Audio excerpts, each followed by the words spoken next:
Hey everybody, it's Rory from ANSgear. We're going to take a look at all of the Ninja regulators that we carry and just kind of give you an idea of what the differences are between them and what the features are. So basically we've got two different sides over here. We've got this side and this side.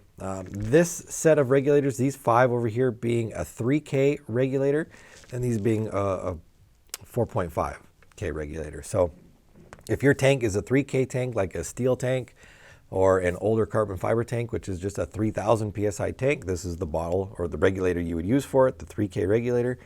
If you have a 4500 bottle, then you would use these regulators over, and you do not want to switch. Don't put a 45 or 4.5K reg on a 3000 PSI bottle, because there's a good chance you'll overfill it because you think you have a 45K reg. And you just think you can do that. So don't do that. Don't switch your regulators back and forth. Use the appropriate regulator for the appropriate tank. Now you've got 5 different styles of regulator from Ninja. This is their standard regulator right here. It has the same distribution block as the ultralight regulator, but the top is it's brass up at the top. So it's a heavier regulator up on the top. Now the ultralight regulator is the same distribution block, but it comes with an aluminum top on there. So it's a lighter regulator, plus it has the ultralight gauge or the nano gauge, a small gauge on there. So overall the weight difference is much different on these regulators, much lighter than their standard reg. Then we move over into the Pro V2s. They've got 3 different versions of the Pro V2. They've got their standard Pro V2 right here, which is just a standard output.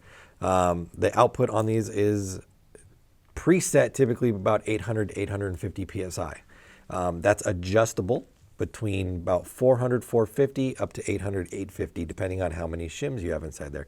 That goes for the ultralight and the standard as well. They're preset at about the 8 to 850, and you can adjust them by taking shims out or adding shims in. Now on these two right here, this is the SLP regulator, the super low pressure, and the super high pressure, the SHP regulator. They are preset either very low or very high. The SHP or the SLP is preset at about 300, I believe. It is not adjustable. Do not open your SLP regulator and try to adjust it up or down anymore. They are preset and are not meant to be adjusted. The SHPs are preset at about 1100 PSI, and you can adjust them down to, I believe, 9 to 950 by removing the shims out. But of the 2 regs, the SHP and the SLP, the SHP is the only one meant to be adjusted. Do not adjust your SLPs. They cannot work properly.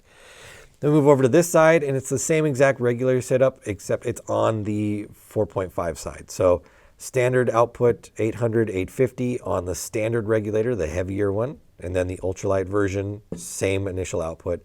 Pro V2 standard, same initial output, about 8 to 850, but all of these 3 are adjustable down to about the 4 to 450 range.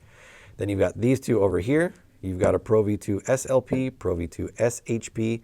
Same thing as these. Don't adjust your SLPs. You can adjust the SHP down to about 900 from 1100 PSI. But these are meant for your 4.5 bottles, your 4500s. These are meant for your 3K bottles. So there's plenty of options as far as what output pressures you can get, what weight regulators you can get. They'll fit anybody's needs really. So check them out. Ninja regulators, all sorts of availability through the website. Order yours now through ansgear.com.